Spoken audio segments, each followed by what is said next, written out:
دوستو، تعزیہ داری کی ابتدا کب ہوئی؟ ہندوستان میں سب سے پہلے تعزیہ کس نے بنوایا اور اسلام میں تعزیہ بنانا جائز ہے یا نہیں؟ ہم بات کریں گے کہ امام حسین رضی اللہ تعالیٰ عنہ کی شہادت کے بعد گریہ و ماتم کی ابتدا یزید کے گھر سے ہوئی اور 3 روز تک جاری رہا، لیکن پھر اس کے بعد 300 برس تک سب سے پہلے 452 ہجری میں معز الدولہ دہلوی نے صرف 10ویں محرم کو بغداد میں امام حسین رضی اللہ تعالیٰ عنہ کا ماتم کرنے کا حکم نافذ کیا۔ اس کے بعد 363 ہجری میں المعز لدین اللہ فاطمی نے پورے مصر میں اس کا حکم جاری کر دیا، جبکہ اس کا اسلام سے کوئی تعلق نہیں۔ تعزیہ داری کی شروعات برسوں پہلے تیمور لنگ بادشاہ نے کی تھی، جس کا تعلق شیعہ فرقے سے تھا۔ اس وقت سے ہندوستان کے شیعہ سنی اور کچھ علاقوں میں ہندو بھی تعزیہ داری کا اہتمام کرتے ہیں، جو دراصل امام حسین رضی اللہ تعالیٰ عنہ کی قبر کی نقل ہے۔ وہ قبر جو عراق کے کربلا نامی مقام پر ہے۔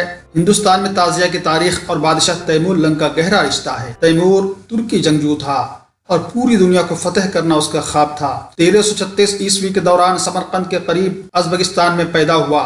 تیمور کو چنگیز خان کے بیٹے چغتائی نے تربیت دی تھی۔ محض 13 سال کی عمر میں ہی وہ چغتائی ترکوں کا سردار بن گیا۔ فارس، افغانستان اور روس کے کچھ حصوں کو جیتتے ہوئے تیمور 1398 عیسوی کے دوران ہندوستان پہنچا۔ اس کے ساتھ 98,000 فوجی بھی ہندوستان آئے۔ دہلی میں محمد تغلق سے جنگ کر کے اپنا ٹھکانہ بنایا اور یہی اس نے خود کی بادشاہی کا اعلان کر دیا۔ تیمور ترکی لفظ ہے جس کا مطلب ہوتا ہے لنگڑا۔ وہ دائیں ہاتھ اور دائیں پاؤں سے اپاہج تھا۔ تیمور لنگ شیعہ فرقے سے تھا اور محرم مہینے میں ہر سال عراق ضرور جایا کرتا تھا، لیکن بیماری کی وجہ سے 1 سال نہیں جا پایا۔ وہ دل کا مریض بھی تھا، اس لیے ڈاکٹروں نے اسے سفر کرنے کے لیے منع کیا۔ بادشاہ سلامت کو خوش کرنے کے لیے درباریوں نے ایسا کرنا چاہا جس سے تیمور لنگ خوش ہو جائے۔ اس زمانے کے فنکاروں کو جمع کر کے انہیں عراق کے کربلا میں بنے امام حسین کی قبر مبارک کی نقل بنانے کا حکم دیا۔ کچھ فنکاروں نے بانس کی کھپچیوں کی مدد سے قبر یا امام حسین رضی اللہ تعالیٰ عنہ کی یادگار کا ڈھانچہ تیار کیا۔ اسے طرح طرح کے پھولوں سے سجایا گیا۔ اسی کو تعزیہ کا نام دیا گیا۔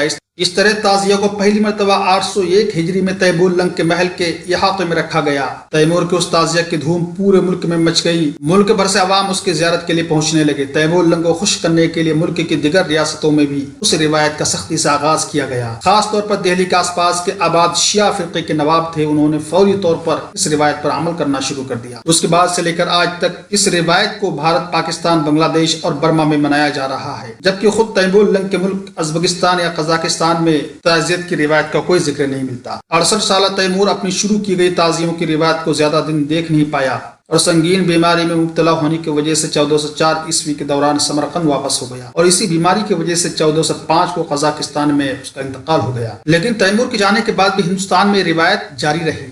تیمور کے تنزل کے بعد بھی مغلوں نے بھی اس روایت کو جاری رکھا۔ مغل شہنشاہ ہمایوں نے بھی زمرد کا بنا ہوا تعزیہ منگوایا تھا، جبکہ تعزیہ کا اسلام سے کوئی تعلق نہیں۔ تعزیہ داری اسلام میں جائز نہیں، بس اتنا جائز ہے کہ امام حسین کی قبر انور کے آپ نقل بنا کر کے گھر میں رکھ سکتے ہیں۔ معاذ اللہ کی جو تعزیہ بنایا جاتا ہے اس میں جاندار کی تصاویر، پریوں کی تصاویر، طرح طرح کی تصاویر بنائی جاتے ہیں، اس کی نقل کی جاتی ہے۔ اس طرح کا تعزیہ اسلام میں کسی بھی روح سے درست نہیں ہے۔ اگر آپ علماء کرام و فقہاء کرام سے پوچھیں گے تو سب یہی کہیں گے کہ اس طرح کی تعزیہ داری کسی بھی طرح درست نہیں ہے۔